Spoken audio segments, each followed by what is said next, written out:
Alright, so last year, my friend and I made a deal. He'll play one of my favorite video games of all time, and I'll play one of his. So he played Bioshock Infinite, took him less than a week. And me, well, I played this, and it took me a month and a half. However, I am so grateful to my friend now that he introduced me to this game because, I'll be honest, it consumed my waking days since I started playing it, really. This game has been my obsession for the past couple of months. I've played through it twice now. So to start off this new year, let's talk about it.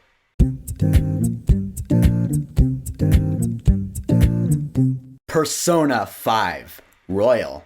Where do I even begin with this? I guess I should say Persona 5 is the 5th entry in the Persona series. And the entries in this series, they're all pretty much completely unrelated to each other. They're their own groups of characters and stories. So you don't need to have played any of the previous entries to get right into Persona 5. I am living proof of this. And this Royal Edition is actually like the enhanced re-release of the original Persona 5. It's like the extended edition. There are some extra stuff that the original Persona 5 didn't have. I'll get to those later. And when my friend first mentioned this game, I was like, oh yeah, wasn't one of the characters from that game in Smash Brothers? Like Joker or something, and Mementos is one of the stages? Alright, so I know like a little bit about it. Not really though. Now we get to dive into the game that this Joker character is from. So Persona 5, it takes place in Tokyo, Japan. And in this world, there is another plane of existence, another reality, that is shaped from the distorted desires of corrupt adults.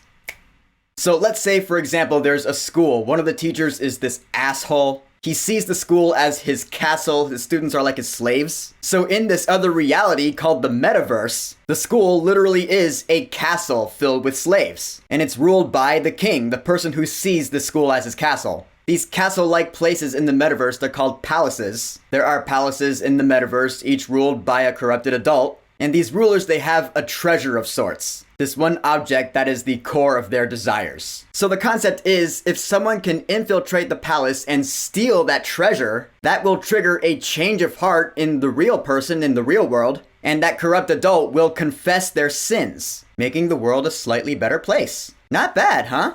So enter our main character, the protagonist. In the game, you can name him whatever you want. For the sake of this video, I'm gonna call him by his canon name, Ren Amamiya. So Ren Amamiya, he's been through some shit. He was falsely accused of something, so now he's moving to Tokyo. He's gonna live there for a year. He's enrolled at Shujin Academy. It's a high school. And he has gained the power to enter the Metaverse. And in there, he awakens to a new power that allows him to steal the hearts of corrupt adults. And from there, our story begins. And I'll tell you, man, it's funny. Like, the first couple of days of playing this, I was like, alright, it's kinda cool. But it's not really grabbing me. But then at a certain point, I'll say when a student at the school tries to do something, no spoilers, but it's something pretty dark. At that point, I was like, oh, okay, now this game has my attention. Cause that was pretty real. Alright, I'm in. And from there on till the end of the game, it was my obsession. I mean it, man. Usually with games, with me anyway, I'll get bored after playing a couple hours, like every day. Like, alright, I've played Spider-Man for a couple of hours, I'm done for the day. Not so is the case with this game. I would just be on here for hours and hours, like 6 hours would go by and it would be 4 a.m. I was like, where'd the time go? I'm not even exaggerating, seriously, 4 a.m. I was just locked into this thing. And there are a lot of reasons for that, but the biggest one I would say is absolutely the characters. See, along Ren's metaverse journey, he ends up meeting a lot of characters who become his friends, fellow high schoolers and the like, and they form a team known as the Phantom Thieves of Hearts. Pretty sick name if you ask me.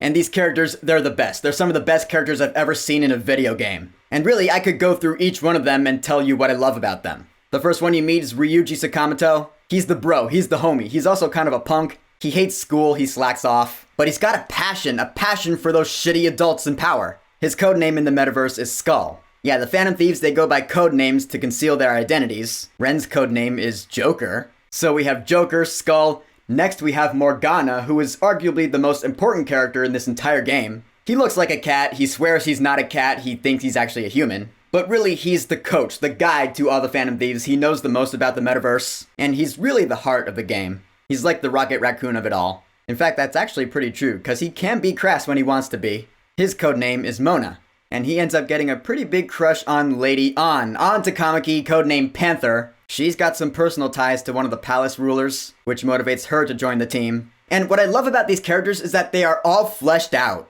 They each have their own personality traits that makes them feel like real people.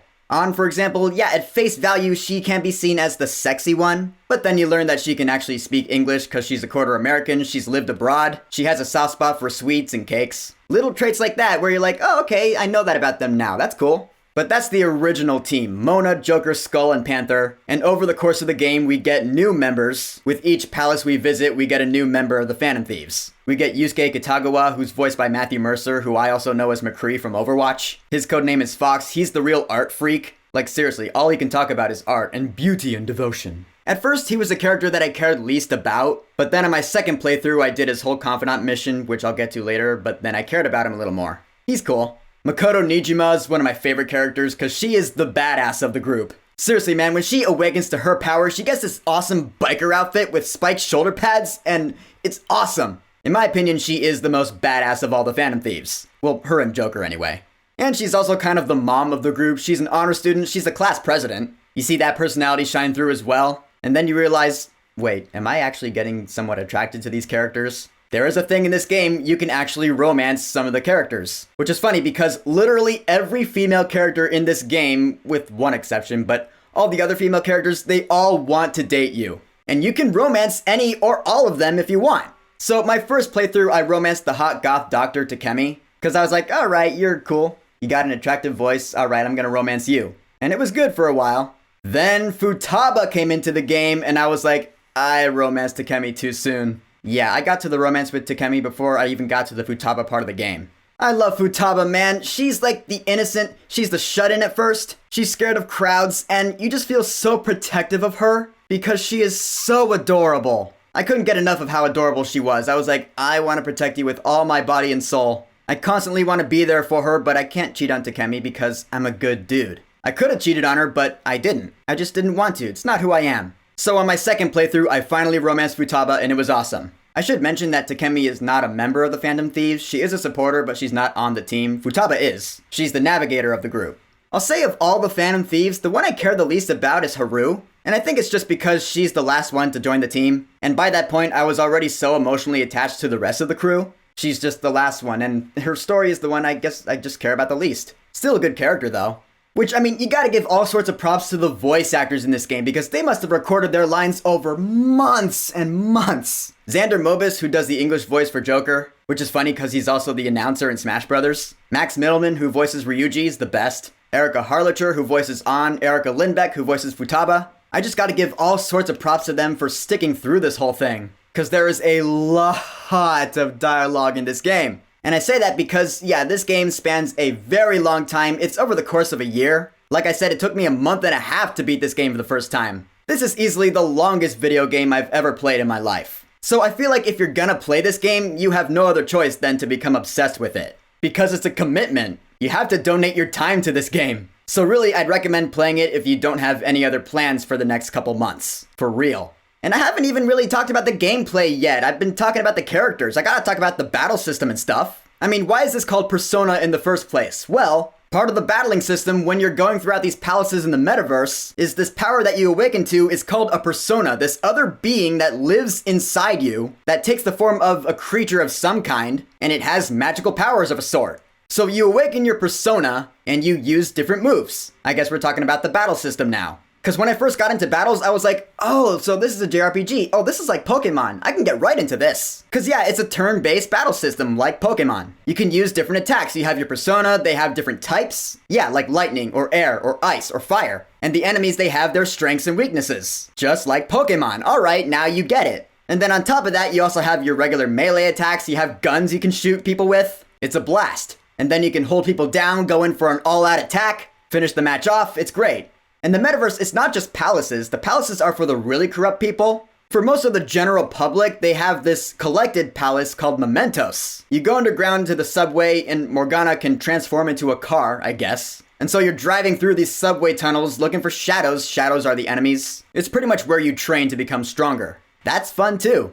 And there's dialogue going on between the characters while you're driving. Again, that just builds up the character relations even more. The characters truly are the best thing about this game. Because while you're going from palace to palace as the Phantom Thieves collecting new members of the group, the time between those palaces is spent fleshing out everything, because Ren is also just a regular high school student. So during the day, you can spend your time going to school, studying, exploring Tokyo, you can go to different places. And now we get to my absolute favorite thing about Persona 5. This trumps all of it: the confidant missions. Each character in this game has a side mission that you can choose to do, like their own individual stories that allow you to seal the bond between you and this fictional character that doesn't actually exist. So you really get to know these people, and they're so well written. That's what really allows you to get so emotionally attached to them. It's all the confidant missions. I love the confidant missions. My second playthrough, I maxed out pretty much everyone, because I could, because it was New Game Plus. And so really, that is what Persona 5 is. You're going throughout your day-to-day life, you're bonding with these fictional characters, you're going to palaces, you're acting as awesome badass phantom thieves, and the story escalates with every palace you visit, to the point where the end of the game, again, no spoilers, but it's the most epic thing you've ever seen. Honestly, by the end, I was like, holy shit. It's fantastic. And really, so far, I've been talking about just the vanilla Persona 5, the original version. The Royal version adds this whole new, extended ending. People call it the third semester or second semester, depending on how you want to look at it. You meet new characters like Kasumi Yoshizawa, who ends up becoming very important. Dr. Takato Maruki, voiced by the late Billy Kametz, rest in peace, man. And it's not just this whole third semester that the Royal Edition adds. There's other stuff too, like new music, new activities you can do, like you can play darts. Couldn't do that in the original, I guess. New places you can visit. Since this is the very first Persona game I've ever played, I guess I wouldn't know, all the new stuff, since it's all new to me. That's just what I discovered. And once I really am done for the day, I'm like, alright, I am all Persona'd out. I would go right to the Thieves' Den and take a load off with some Tycoon. Tycoon, it's a little mini game within this game. It's a card game. It's actually a real game that does exist. In Japan, they call it Daifugo. And I'll spend a good amount of time just playing this game with the characters. And I grew to love it. In fact, I grew to love it so much that I brought it to my life. And I've played it in real life, and it's a blast. It's a card shredding game. You want to get rid of all the cards in your hand before anyone else does. It's fast-paced, it's funny, there's a strategy to it. I love playing Tycoon. And even while you're playing Tycoon, the characters' personalities shine through because every time they play a card, there's a line that goes with that. And sometimes they're just flat out hilarious. I'm telling you, man, this game knew how to do characters right. I love this game so much that once I beat the main story for the first time, right after that I was like, alright, let's start over again. Let's do this all again. And so I did New Game Plus, which you can start out the game with your high levels from the first playthrough. So I started off the game with this level 90 just OP persona, this Izanagi no Komi Pikuro, and I just flew through the story. I beat it in half the time. Right on time for New Year's, actually. And that was a blast too. So with these awesome characters, awesome dialogue, awesome gameplay, awesome everything, the one thing that could be missing, but it's absolutely not, is an awesome soundtrack. This, to put it quite simply, is one of the very best video game soundtracks I have ever heard in my entire life. And I am not exaggerating on that. You'll never see it coming. Where have you been?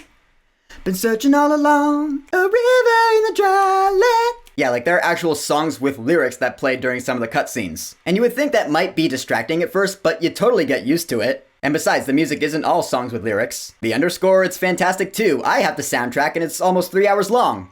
Throughout my first playthrough, I was like, oh, I like that track, that track. I would get a new track every time I heard it because I just liked them so much. And now I got 100 songs. Because this music is just, it's so memorable by the time you finish the game. It's the best. So in conclusion, Persona 5 Royal, I've gotta say, is one of the best video games I've ever played in my life, period. I've grown so emotionally attached to all of these characters. The gameplay is addicting as hell. The cutscenes, I guess I'll mention here, because the game is half cutscenes. There are so many hours upon hours of cutscenes in this game. Seriously, there's a point where there's an hour-and-a-half long cutscene, and it's awesome. This kind of game might not be for everyone, but as someone who loves a good character-driven story with that emotional impact, like I have said, BioShock Infinite gave me that emotional impact that I have been chasing ever since. Ever since I played BioShock Infinite, I have not played a game that has impacted me like that until now. Persona 5 Royal did it. I love this game. I will continue to love this game. I highly recommend it if you can actually commit yourself to it,